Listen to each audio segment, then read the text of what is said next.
Myth number 1. You can survive standing under the Pridwin when it explodes. So for this myth to get busted, I'll have to use console commands. First, I'll go through the railroad quest line and plant bombs on the Pridwin. Then I'll teleport to the Boston airport right under it as it explodes. Let's see what happens.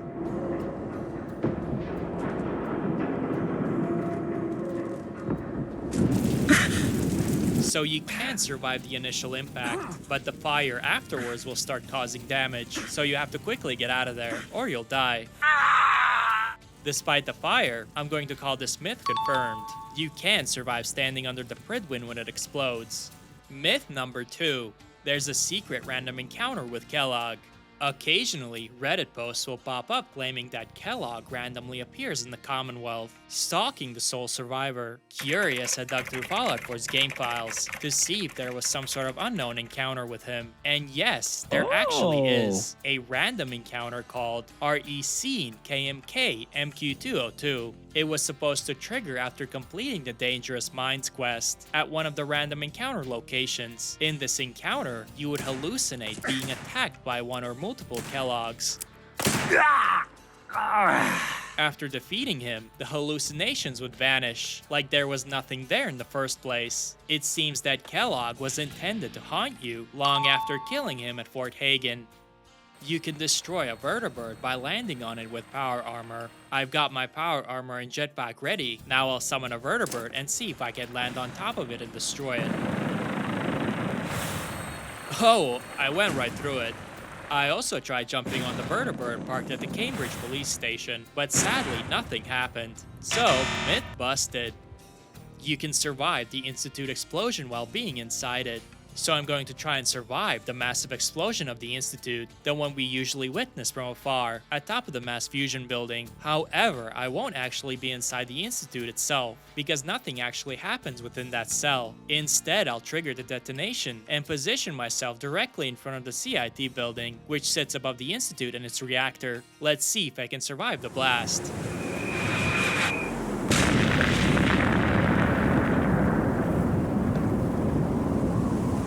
Alright, wow, and just like that, the CIT building is gone, leaving a massive hole behind.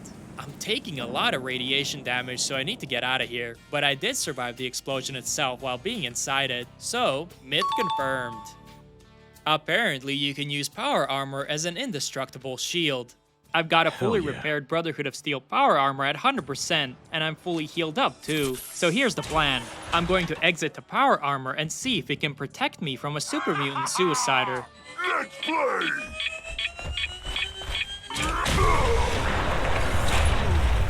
Yes, it can. I didn't take any damage, and my power armor is still at 100%. There's a catch though. You have to really time it right, otherwise it won't work. You can survive a nuclear detonation in the Pulowski Preservation Shelter. To test this, I'll be using a mod that changes the mini-nukes fired by the Yangtze submarine to real nuclear bombs, similar to the one we see at the beginning of the game. After helping Zhao get the submarine up and running, I'll drop the homing beacon and enter the Pulowski Preservation Shelter to see what happens. Yeah, it did not save me. I died instantly. I also tried testing this with a generic NPC to see how they fare.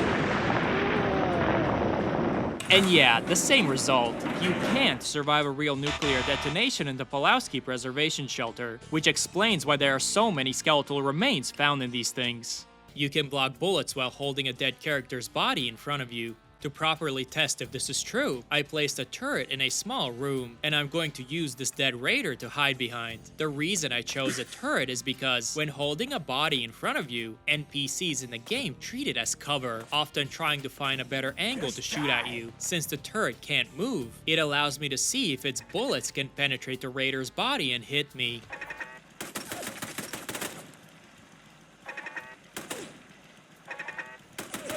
It looks like the bullets can't get through. While it's trickier with moving enemies, you can definitely block bullets while holding a dead character's body in front of you. Myth confirmed.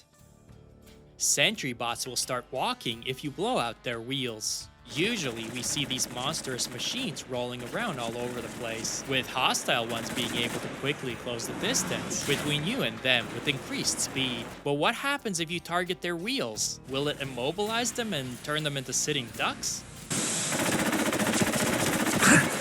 Oh man, that looks terrifying. It can walk, but just really slowly.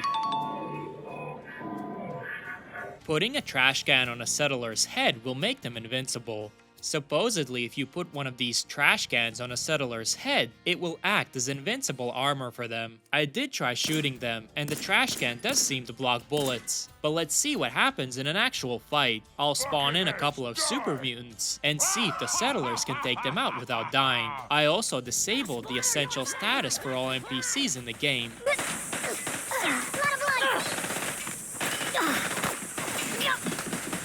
Nope, they're getting massacred. This myth is definitely not true. You can survive standing under the XMB booster engine in ArcJet systems as it fires. Usually, when running under the booster engine while it's firing, you pretty much die instantly. It can kill anything from a behemoth to a Mirelurk queen. Still, I'm going to attempt to endure it. I'll get into my power armor and have 100 stimpaks on me. I'll position myself under the engine, and as it fires, I'll start spamming the stimpaks while the booster engine burns me.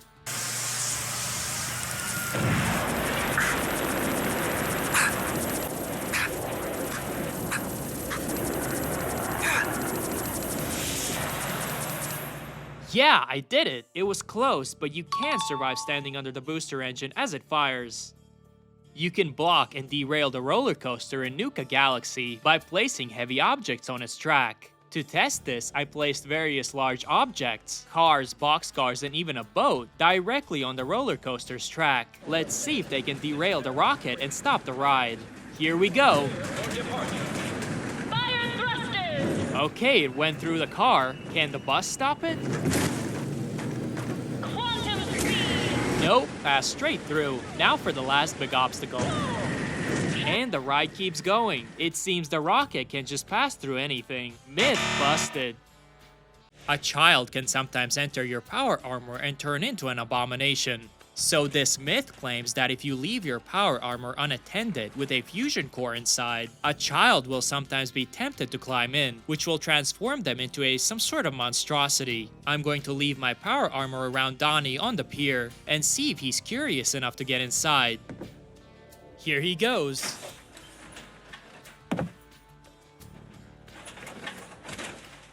Oh my god, Donnie, where's your head?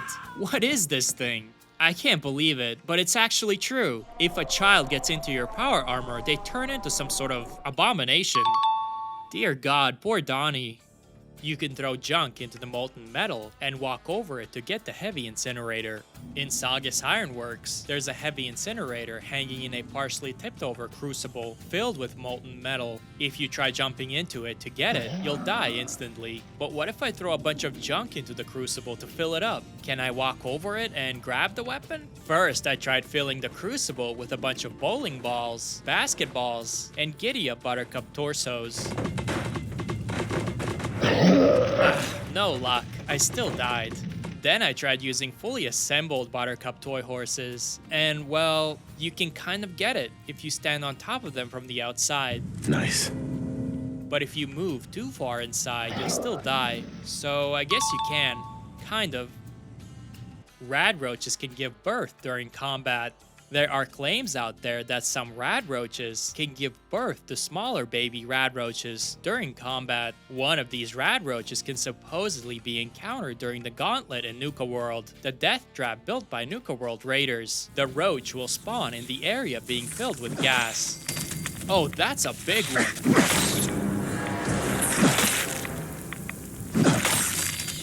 Wait a minute. Ugh. Yep, it definitely gave birth. This game is so gross sometimes. Landing on a mattress will reduce fall damage. So I'll just be wearing my Volt suit and first jump to demonstrate the damage I take jumping onto the ground.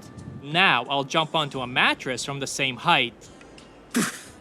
So I did take less damage, although the difference is pretty minor. I tested this a couple of more times, putting other furniture to jump onto, to see if the damage taken is similar, and it is. It seems the reduced damage is more about the height of the object from the ground, rather than its softness.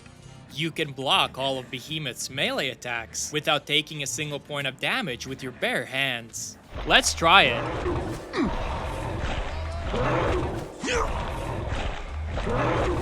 And yes, you can block the Behemoth's melee attacks with just your hands, and you won't take any damage.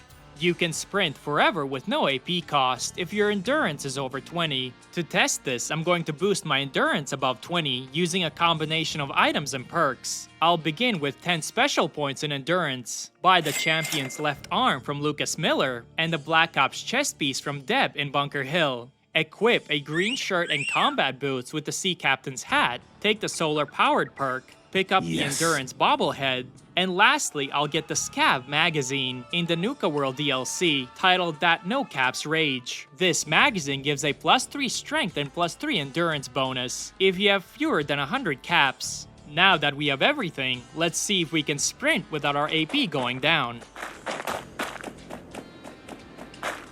Yeah, it looks like our action points aren't depleting while sprinting. Now, I'll remove the green shirt and combat boots, which drops my endurance to 20.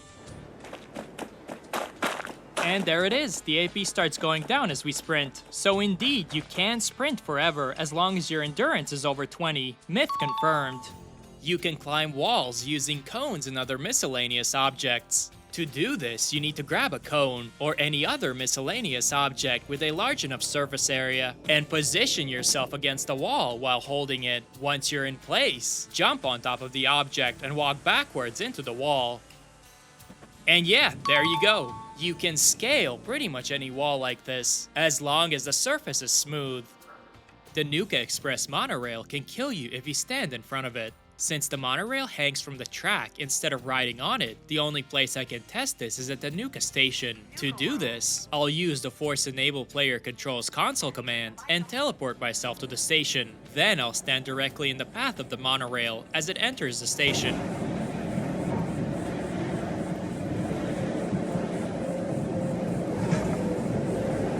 Looks like it just pushes you along until it stops, and I didn't take any damage. It might be because the monorail is just moving too slowly, so it definitely can't kill you. Myth busted. You can knock off the shell of a Mirelurk without killing it.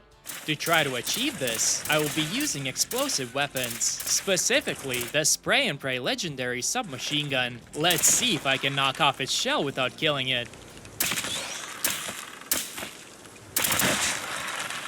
It took a couple of tries, but yes, you can knock it off without killing the Mirelurk. And man, do these guys look weird without it. You can drink the mass fusion reactor coolant and survive. To test this myth, I'll suit up in a hazmat suit and stock up on Radaway. Let's see if we can quench our thirst with some reactor coolant. Yeah, no. You die instantly when you drink it. Next, I'll try drinking the coolant while wearing the robes of Adam's Devoted, obtained in the Far Harbor DLC. This outfit has a unique effect that grants increased radiation resistance. Here's how it works. You need to max out your radiation bar. Once it's full, consume an irradiated item like irradiated blood. When your radiation level passes 900 rads, your pit boy will stop showing changes. But in reality, you've become fully immune to radiation. Let's try drinking the coolant now. Wow, that's a lot of radiation, but thanks to the robes, I survived. Myth confirmed. Institute synths hate cats. This is a weird one, but for some reason, Institute synths seem to have a problem with cats. If an Institute synth comes into contact with a regular house cat, they will immediately try to kill it, no matter the location, situation, or even if there's a stronger enemy around. They'll just go straight for the cat. And the poor cats, they don't stand a chance. They can't defend themselves at all. All they can do is run away. Pretty creepy. You can fly up to the Pridwin with a power armor jetpack. Alright, I'm going to try this while drinking Nuka-Cola Quantum, which restores action points so I can keep flying longer. Normally, you run out of AP pretty fast while jetpacking.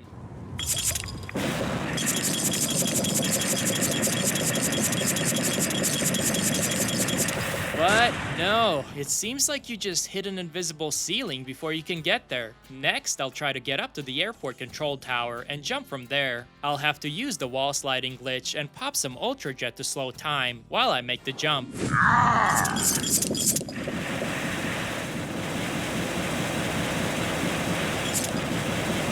But after many tries, it still doesn't work. Again, it seems like there's some kind of invisible barrier stopping you from flying to the top. I'm gonna have to call this myth busted. You can save Finn in Good Neighbor from Hancock. When entering Good Neighbor for the first time, Finn will try to extort you for caps. Before the situation escalates, Mayor Hancock steps in, resulting in an argument between the two, and ultimately Finn's death. But is it possible to save Finn? And what happens if you do? To test this, I will use a mod that disables the essential status of all NPCs in the game, making it possible to kill Hancock. Then I will enter Good Neighbor, and instead of speaking to Finn, I will use a stealth boy and take out the mayor.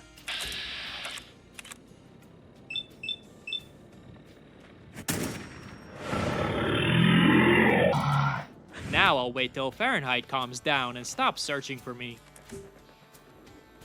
Okay, now something interesting happens. Rather than standing around like he normally would, Finn will walk over to the third rail bar and start hanging around there instead. He does sometimes die when he enters the bar for no clear reason, but when he doesn't, he actually has dialogue reacting to Hancock's death. I ain't got time to hassle you. With Hancock gone, it's time to lay low. Mayor's dead. Good riddance. He was getting soft. This dialogue is pretty buggy, likely because it wasn't meant to be triggered in regular gameplay, so sometimes it doesn't play at all. Got things to deal with. Step off. Also, occasionally, Finn will still act like he's trying to extort you for his insurance money. I told you, you can't walk around Good Neighbor without insurance. So in conclusion, yes, you can save Finn from Hancock, and he actually continues to live his life instead of just standing around in one place. You can drive the old abandoned pickup trucks with a pipe pistol. Supposedly, there's a glitch that lets you use these old pre-war pickup trucks as transportation. To do it, you'll need a regular pipe pistol. Drop it on the ground, pick it up, turn it upside down, then jump into the bed of the truck while holding it. Now carefully push the pistol through the rear window and start walking forward. It takes some practice, but yeah, you can drive these old pickup trucks with a pipe pistol. You can go straight to Kellogg in Fort Hagen after exiting Vault 111. Normally, the main quest leads you through various locations like Diamond City and Vault 114 before reaching Kellogg. But can you skip all that and go directly to him? Let's find out. After leaving Vault 111, I headed straight to Fort Hagen. The first thing I noticed was that the turrets on the rooftops were missing. But once inside, synths, just like during the main quest, appeared and attacked me. After clearing them out, I made my way deeper into the building until I reached this room. Upon closer inspection, I discovered that the elevator to the Fort Hagen Command Center, where Kellogg is hiding, is blocked off. This makes it impossible to continue further and confront Kellogg. So no, you can't go straight to Kellogg in Fort Hagen after exiting Vault 111. The quest sequence must be Fallout to progress. Myth busted.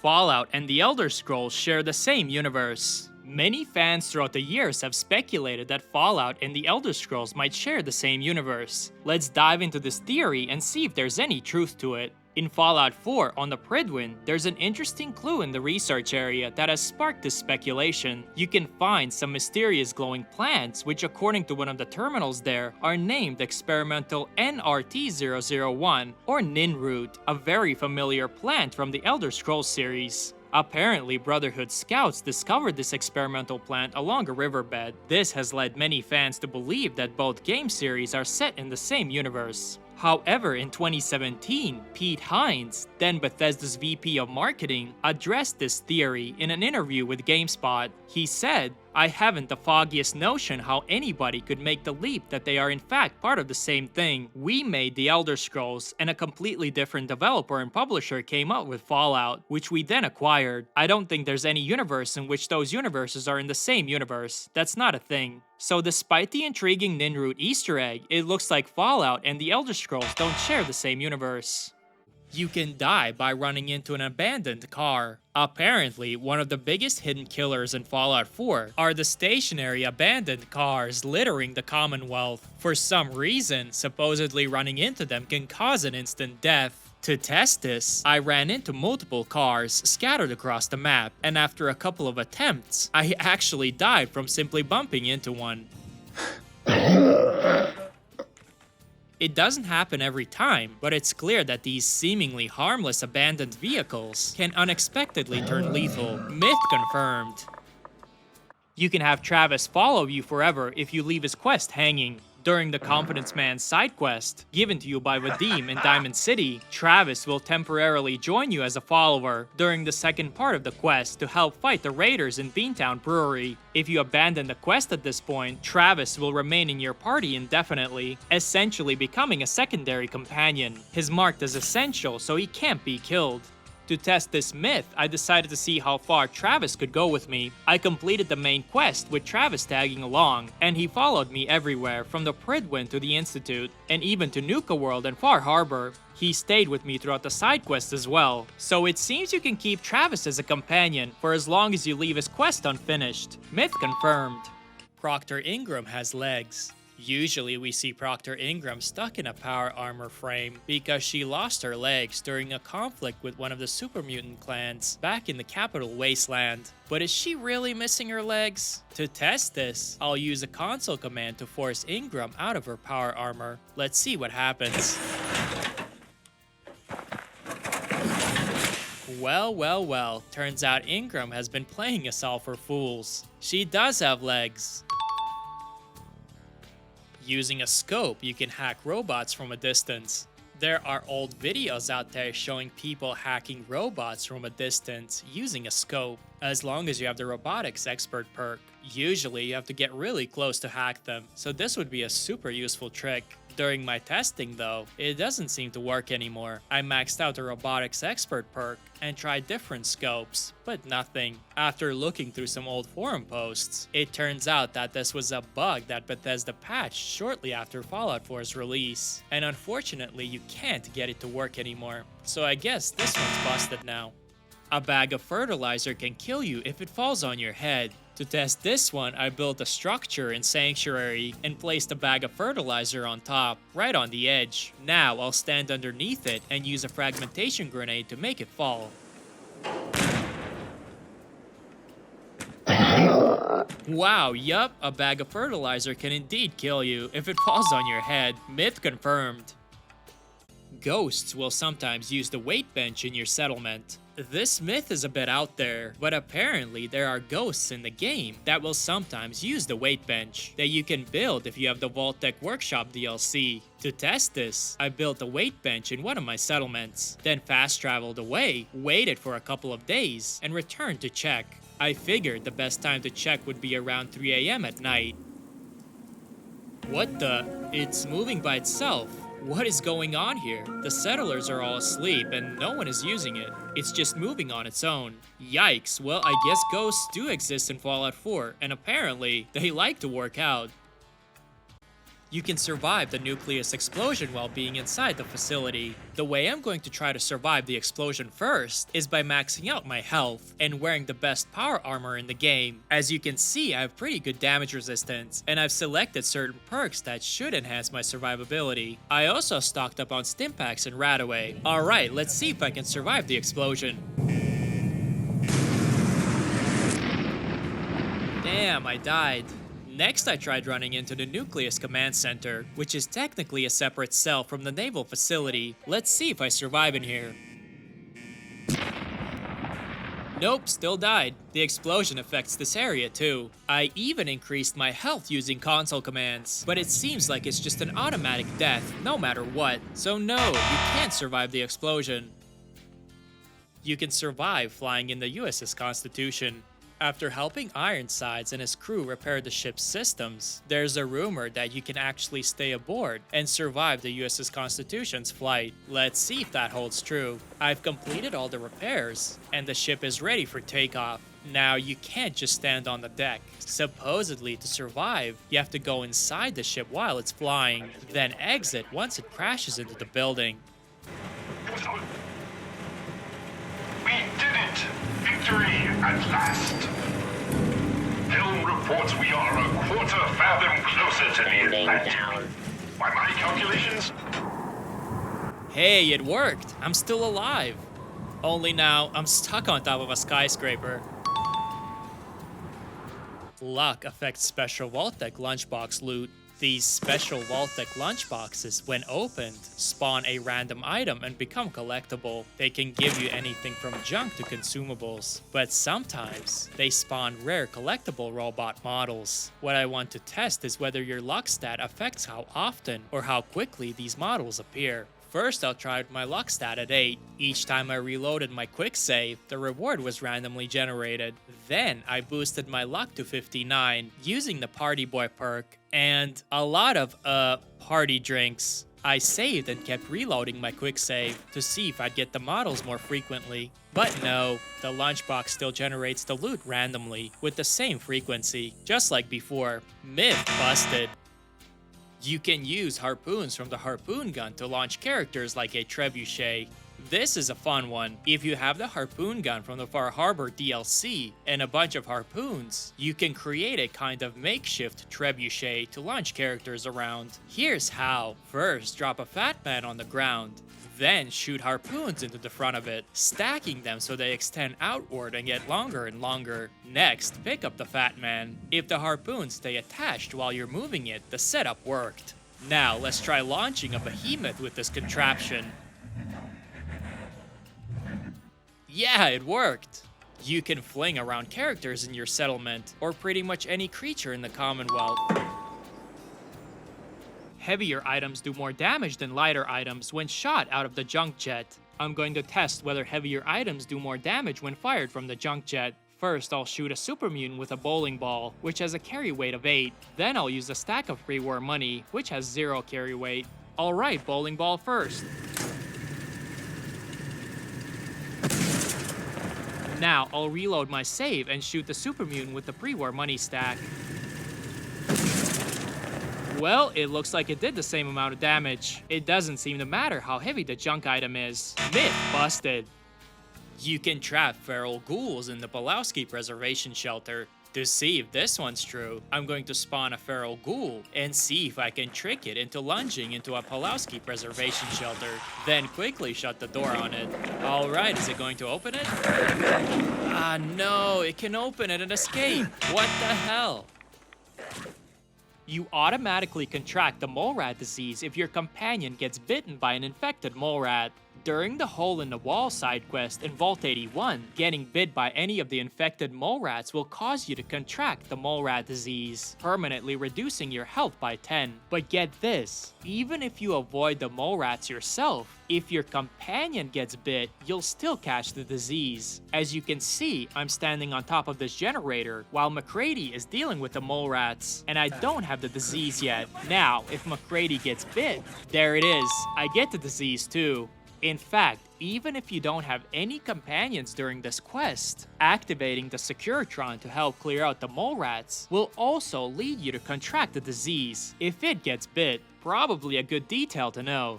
Dropping the Vault 81 cure on the ground lets you save Austin and cure yourself.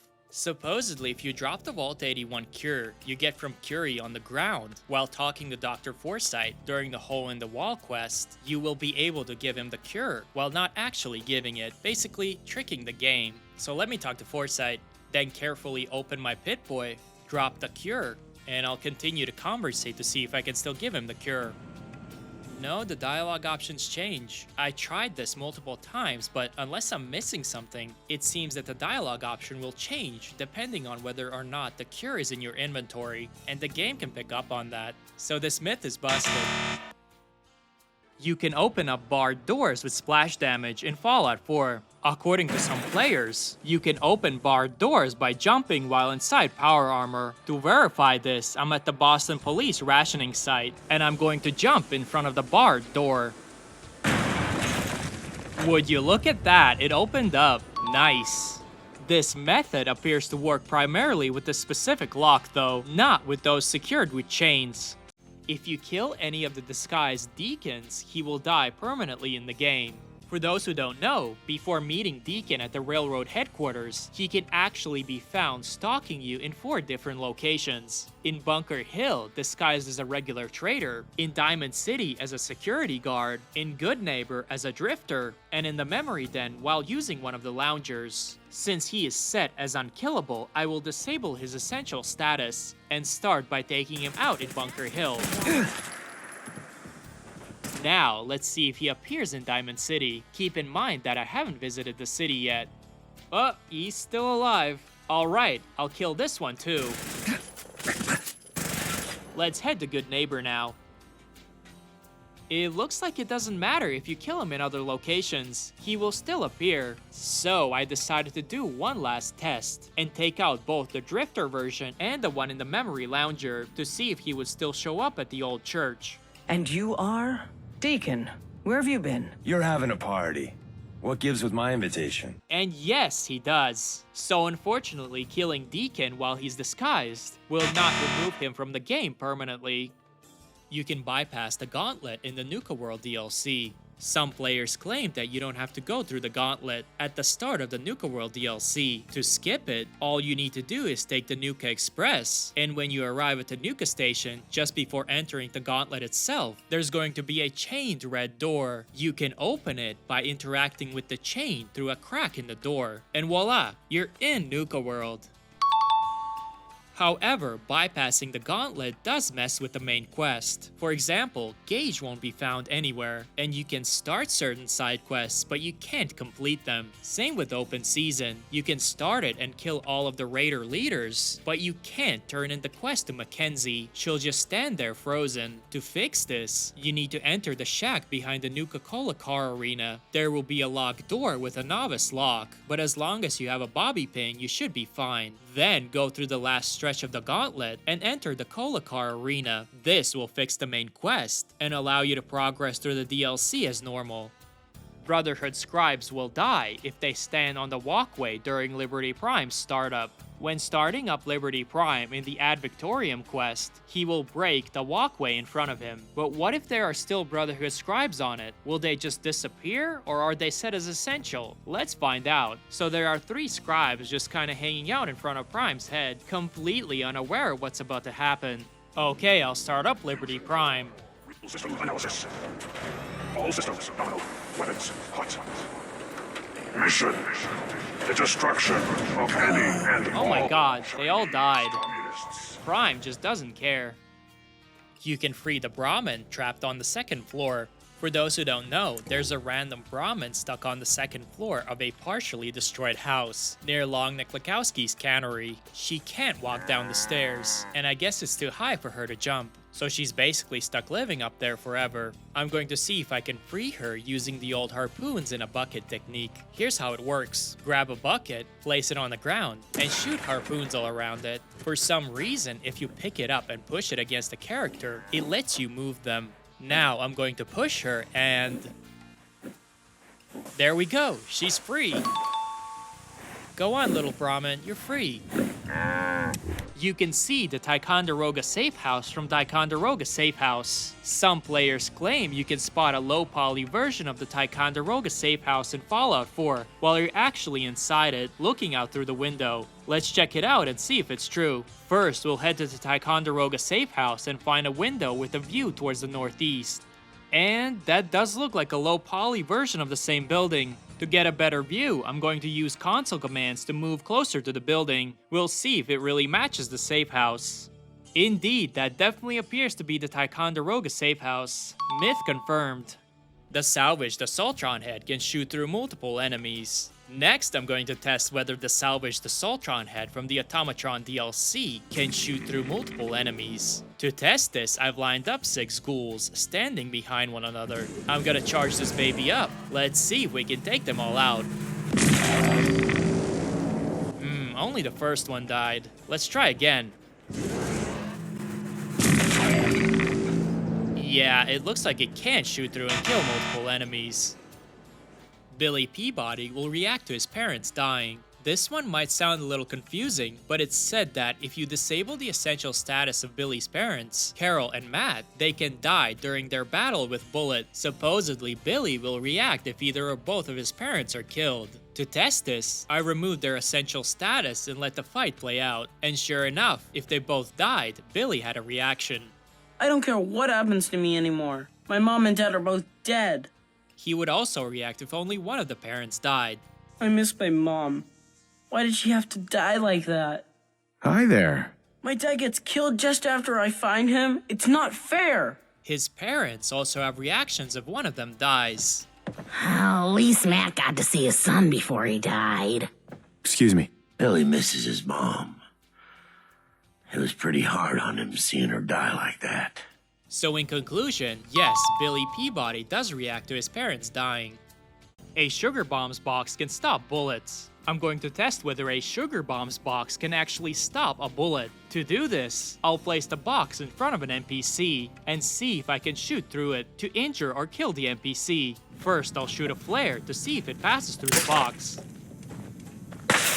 Nope, it didn't. Now, let's try it with an actual bullet.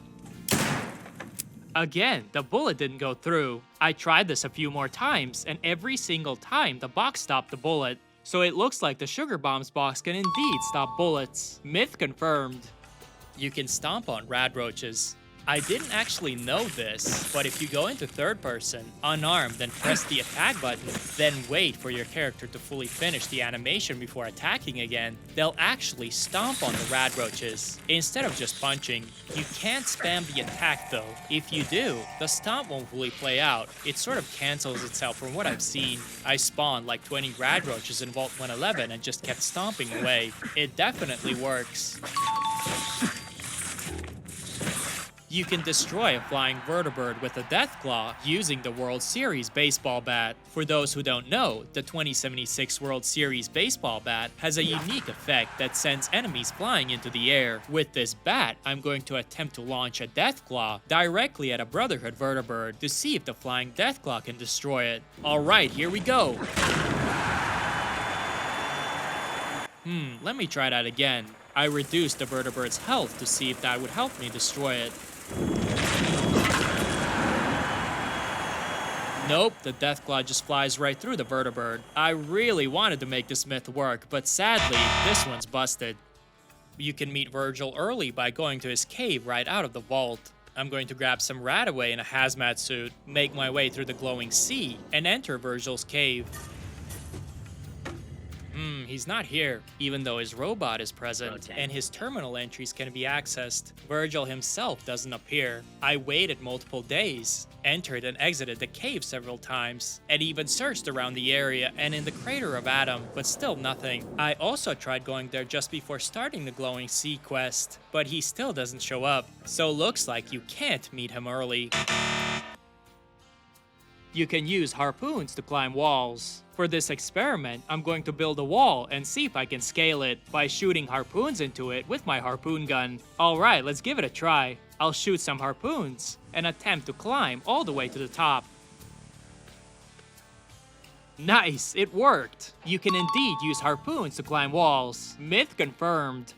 You can kill Father with Minutemen artillery. After the Battle of Bunker Hill, you have to meet Father on the rooftop of the CIT building. If you completed the Minutemen's Old Guns quest with Ronnie Shaw, you should be able to call in artillery strikes using smoke grenades. Let's see what happens if I do that. Yup, you can indeed kill Father with artillery. Something that I didn't mention is that you do need to build at least one artillery piece in Hangman's Alley, because it's the only settlement that's in range of the CIT ruins. Brotherhood Knight Warham is wearing a Vault 111 jumpsuit. During the Lost Patrol side quest, you trace the sources of 3 distress signals to find the missing Brotherhood reconnaissance team. The first fallen Brotherhood soldiers can be found in a ruined house, south of MedTech Research. There, Knight Warham is still inside his power armor frame, next to the distress beacon. If you no-clip or free cam, you'll notice something strange. Warham is wearing a Vault 111 jumpsuit underneath his armor, and you gotta wonder, was this just an oversight by Bethesda? Or was there originally meant to be more to this? In any case, it's true. You can skip Piper's whole intro at the gate if you rescue Nick Valentine first. Supposedly, when starting a new game, if you avoid Diamond City and instead head straight to Vault 114 to rescue Nick first, you can skip Piper's entire intro scene at the city gate, where she argues with Danny Sullivan. So I rescued Nick, now I'm going to head to Diamond City. And yep, the gate's already open. The scene with Piper and Danny never plays. Looks like the myth is confirmed. Though Piper will still have her confrontation with Mayor McDonough. You can pacify the alien. After reaching level 20, there's a chance you might encounter a crashed alien spaceship near Oberlin Station. The surviving alien can be found hiding in a nearby cave. With the Wasteland Whisperer perk maxed out, I can pacify some of the most toughest creatures in the game, like Deathclaws and ghouls. But can I pacify the alien? Looks like unfortunately I can't. The alien is not responding to the perk. That sucks. Damaging power armor on dead NPCs will eliminate its carry weight, but retain its caps value. So to see if this is true, I'm going to use a melee weapon to damage all the power armor pieces on this dead Brotherhood soldier. As you can see, the carry weight is there, but let's see what happens if I start smashing the power armor.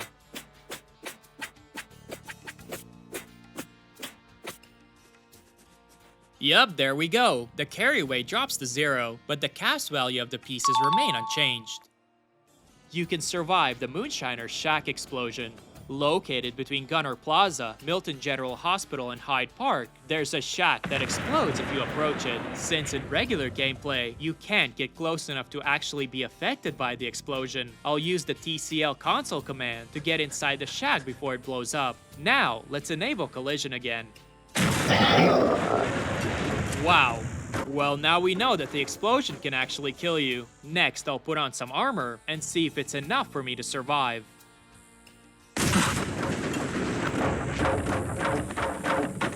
Yep, as long as you wear enough armor, you can survive the explosion. You will die if you fly over the Saugus Ironworks furnace in a vertibird. There's a claim that if you fly over the furnace filled with molten lava at the Saugus Ironworks, your vertibird will crash, sending you to your death. To test this, I'll use a mod that lets me build and pilot my own vertibird. I'll direct it to fly right over the furnace to see what happens. Well, nothing happened. I tried a few more times, but it looks like this myth is officially busted.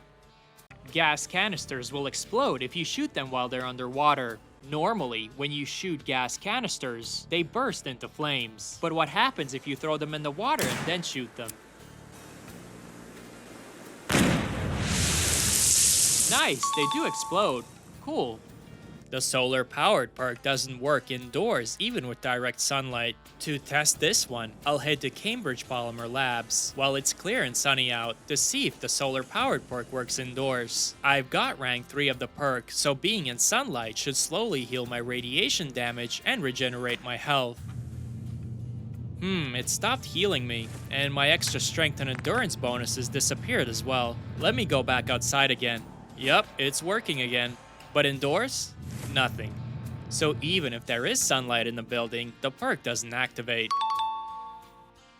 The pack raiders in Nuka-World are cannibals. In the backstage area of the Bradburton Amphitheater, now occupied by the pack, you'll notice something peculiar: scattered unique consumables called mystery jerky and mystery bacon. These can be found on tables and even in food bowls for their various animals, implying that this mystery meat is eaten by both pack members and their pets. But what exactly is it? Well, if you have the cannibal perk active and consume either mystery jerky or mystery bacon, you'll notice they provide an additional 25 or 50 HP, depending on your rank. This indicates that the meat is indeed human flesh, confirming that the pack raiders in Nuka-World are cannibals, and that they're not just feeding on their victims, they're sharing it with their pets too.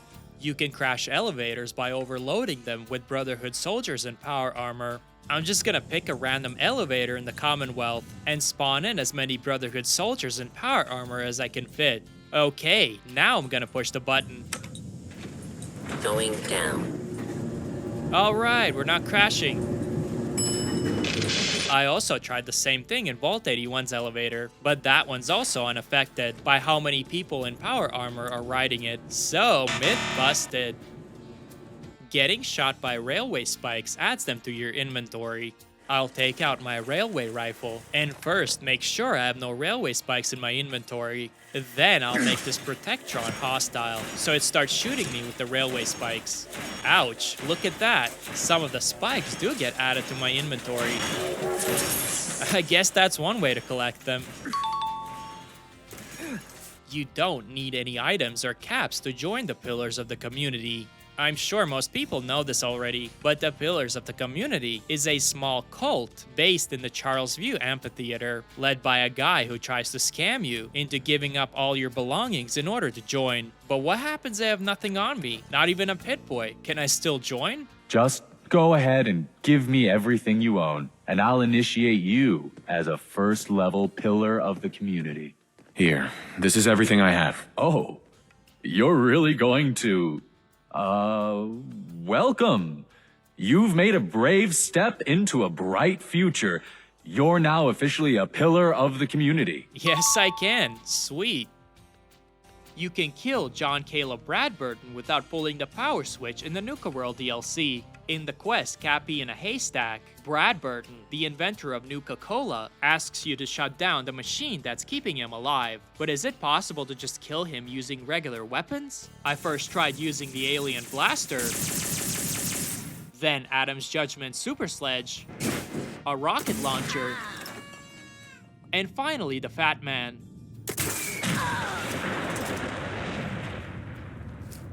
However, none of them seem to affect him. Just to add, I did disable the essential status for all NPCs, but even then, it appears Mr. Bradburton cannot be killed without pulling the power switch.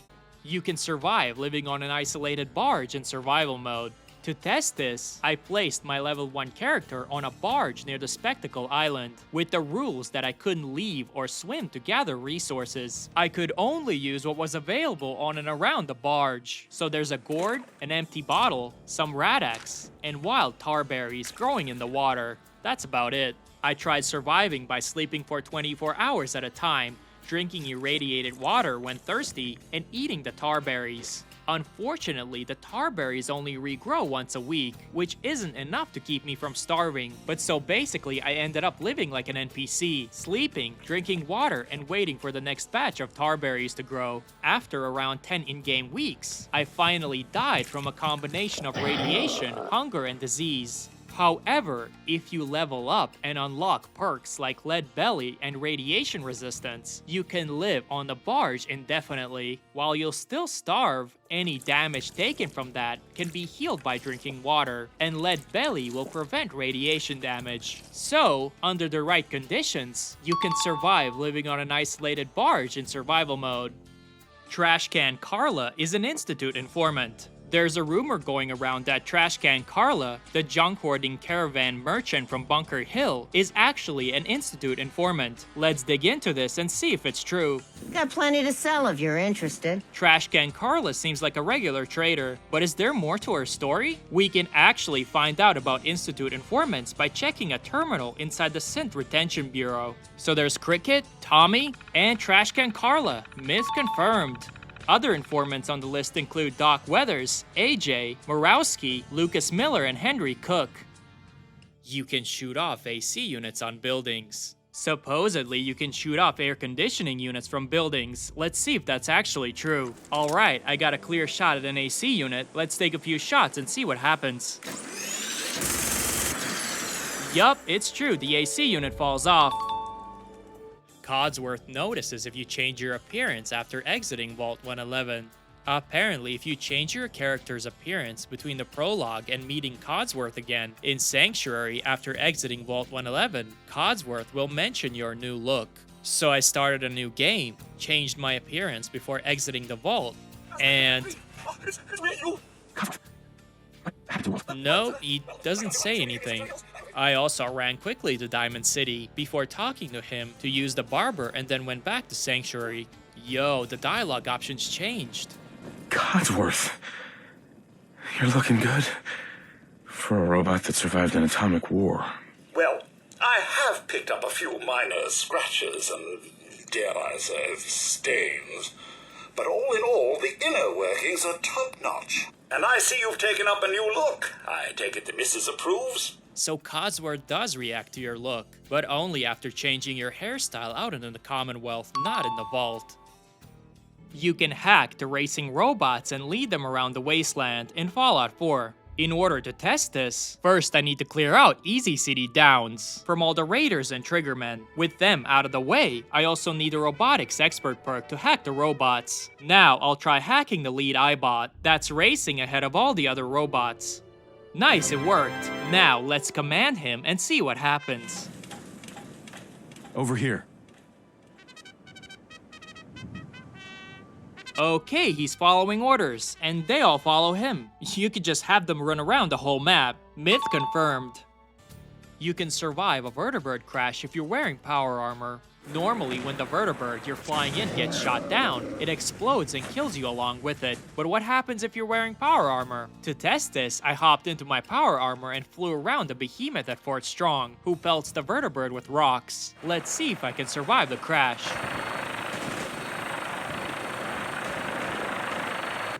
Whoa! I thought I was dead for a second there, but yes, it looks like you can survive a vertibird crash if you're wearing power armor. The junk jet can poison enemies if you shoot rat poison out of it. I got some rat poison ready, so now I'm going to load it in the junk jet and shoot a raider to see if it poisons him.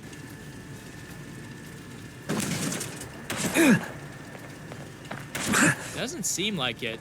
For comparison, here's what it looks like when I shoot him with a scorpion venom dart from the syringer. His health visibly diminishes over time. Let me try the junk jet again, but this time I'll shoot a regular settler with it. Nope, still no poison effect. He just takes damage from the initial impact. Myth busted. It takes 10 artillery shells to kill a behemoth. I'm gonna set up 5 artillery pieces at the castle, each manned by a Minuteman and Curie. Next, I'll spawn in a regular behemoth and toss an artillery smoke grenade right at its feet. Now, let's speed up the in-game time and see how many shells it takes to bring down the behemoth. Nice.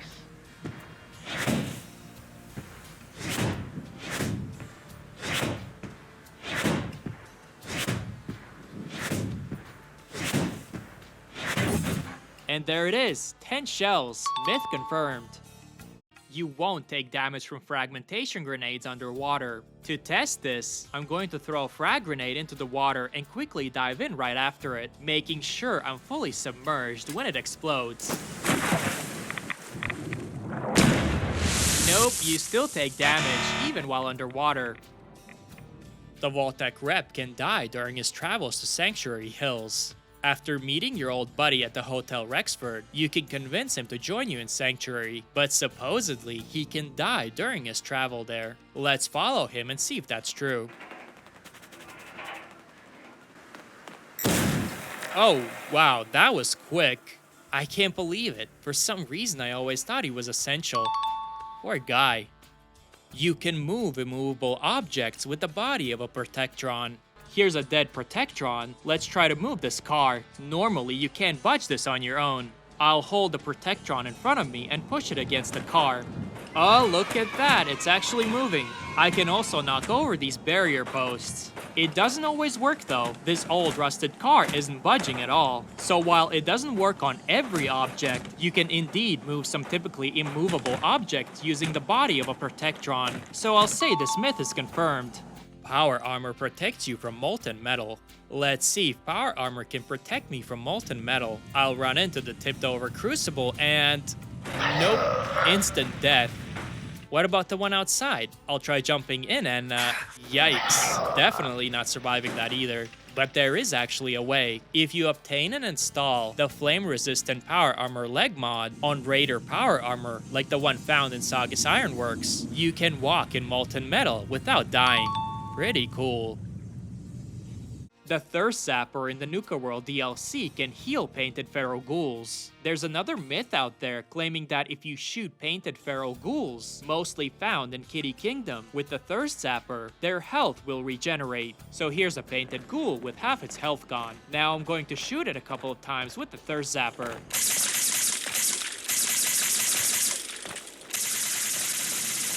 Yeah, it doesn't seem to work.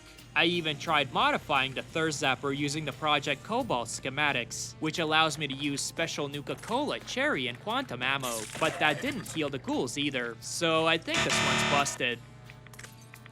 You can pop the kickballs and basketballs found throughout the game. I've always wondered what happens if you shoot a basketball with a gun. Will it pop or deflate or something? Let's see. Huh, nothing happens. It just bounces away. What about the kickball? I've definitely seen some laying around all deflated. What? That's disappointing. Turns out you can't actually pop them. You can destroy the town of Far Harbor with synth relay grenades. For this myth to get busted, I'll first disable the AI for a bit and spawn 10 synths using 10 relay grenades. There's no limit to how many synths you can teleport in. It all depends on how many grenades you have. For this experiment, I've decided to bring in 10 synths. Now, let's re-enable the AI and see if the synths can do it. Primary sensor critically damaged.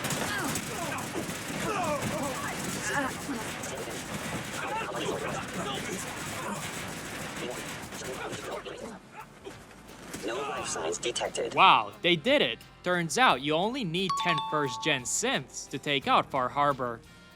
The 2076 World Series baseball bat works on lock-jointed enemies. First, I'll need a lock-joint syringe, and I'll shoot the super mutant with it. Now, I'll grab the World Series baseball bat, and... oh yeah, the way he flies off is hilarious. I also tried this on a mutant hound. The Brotherhood of Steel will help you kill Diamond City residents. After completing the nuclear option quest and destroying the Institute with the Brotherhood, about a week later, Brotherhood soldiers will be seen patrolling Diamond City's market, with their flag flying in the city. Some players have claimed that if you start killing the Diamond City residents in front of the Brotherhood, they will actually join in and help you. Let's see if that's true. Here we go. Security! Oh yeah, they're shooting the residents. But even with the Brotherhood's help, the Diamond City residents could still overwhelm and kill us. So I wouldn't necessarily recommend running in there and starting a shootout, even with the Brotherhood backing you up. You can make a trapper explode while he's sitting on the toilet. With my sneak skill maxed out, let's see if I can blow up this trapper while he's sitting in the outhouse.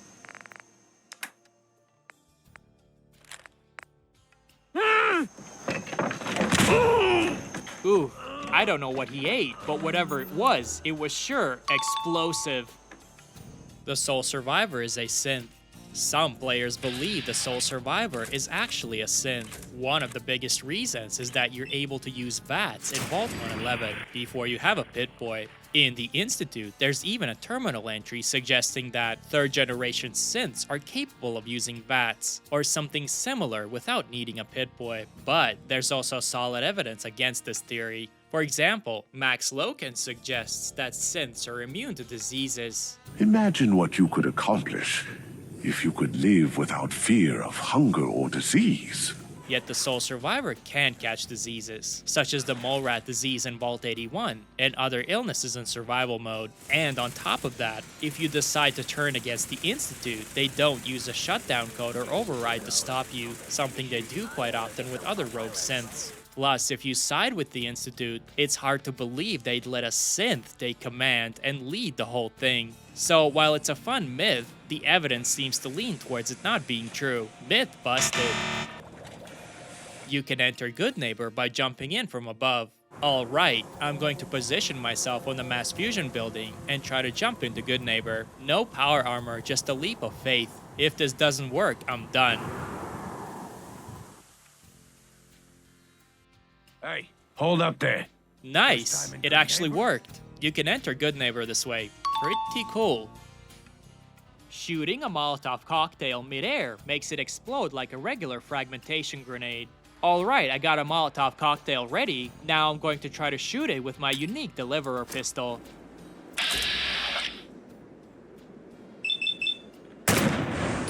Oh yeah, it does explode like a regular frag grenade. Myth confirmed.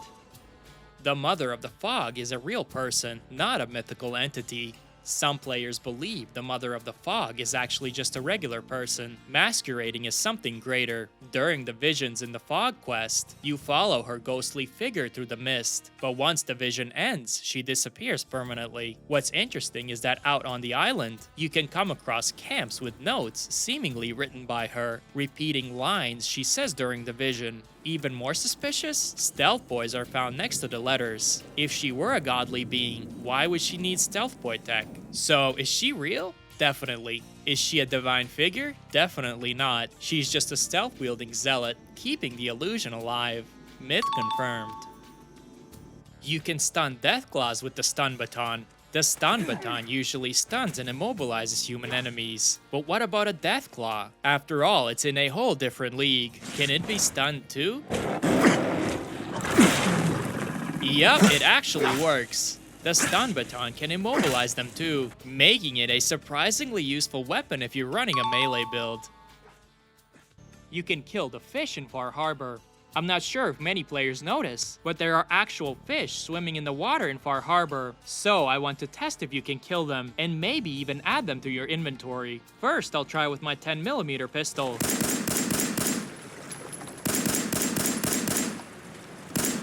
Nothing. Next, let's toss a frag grenade.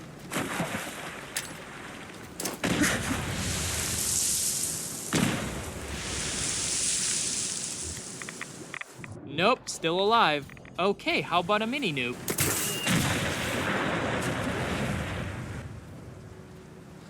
Nope, they're still swimming like nothing's happening. So, it seems you can't kill the fish swimming in Far Harbor. Creating a robot companion and then dismissing it permanently gives it the essential tag. To test this myth, I'll first create a basic robot, but not make it my companion. Then I'll kill it via console commands to see if it dies permanently. Shutdown imminent. Okay, it does. Next, I'll create the same type of robot again and ask it to join me as a companion. Then I'll dismiss it and tell it to stay in Sanctuary. Now, let's see what happens if I try to kill it.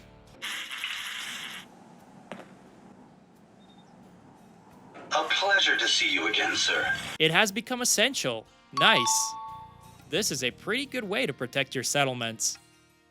You can survive jumping from the tallest building in Fallout 4 while in power armor. To test this, we need to go to Trinity Tower, which is the tallest building in the game, where you can meet Strong and Rex Goodman. I got my power armor ready. Let's see if I can survive the jump.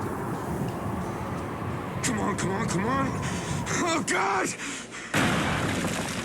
Yes, I survived, and I didn't take any damage at all. The salvaged Assaultron head can be used as a stim pack. We know that the salvaged Assaultron head from the Automatron DLC gives 50 or fewer rads every time you fire it, depending on whether you have the rad resistant perk. But did you know that with the Ghoulish perk, the weapon can actually function as a crude stim pack? Watch as I fire the head and the radiation heals me.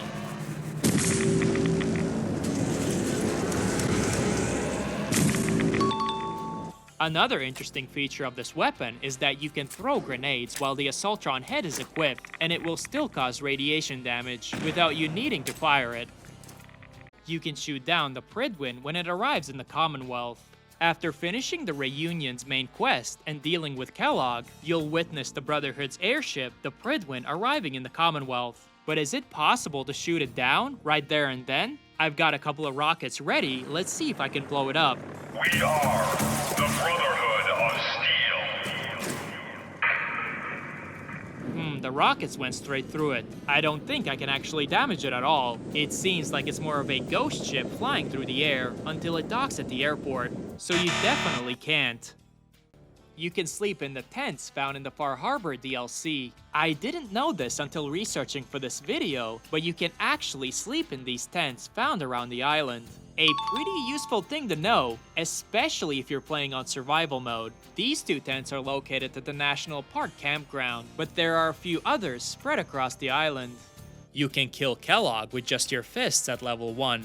After exiting Vault 111, I'm going to teleport straight to Kellogg in Fort Hagen. I'll add some stim packs to my inventory, along with Psycho and Jet. I'll also disable the synths around Kellogg to make the fight more fair. Let's do this!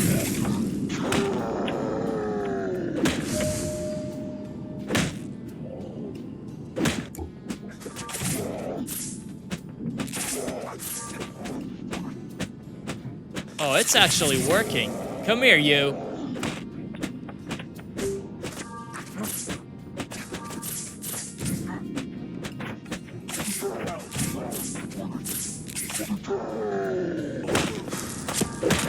Well, what do you know? You can kill Kellogg with just your fists at level 1, as long as you got a ton of stimpaks and chems.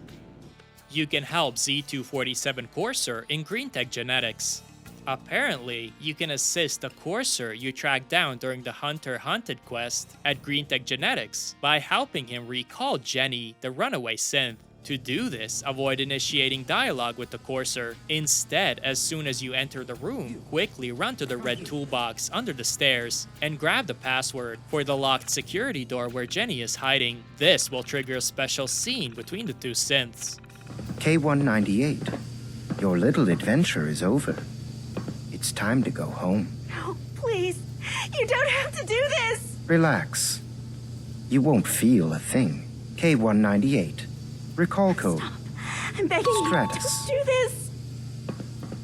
Mama Murphy is the female scientist who took Sean from Vault 111. There's a popular theory among Fallout fans that Mama Murphy might be the scientist who took baby Sean from Vault 111. The reasoning is that her age roughly matches the timeline, and she possesses the mysterious power called the Sight, which is likely a result of FEV experiments tied to the Institute. Plus, she shows deep knowledge of Sanctuary Hills, and intriguingly, in one of her sight visions, she reveals the exact recall code for the Z247 Courser, something only someone connected to the Institute would know. However, despite these clues, the game never explicitly confirms any direct connection between Mama Murphy and the Institute's abduction of Sean. Moreover, the age timeline doesn't quite add up. Mama Murphy is portrayed as being in her 60s or early 70s at most. That means at the time Sean was taken, she would have been around 10 years old. As for her knowledge of Sanctuary Hills, it's more likely that the scientists were teleported directly into the vault,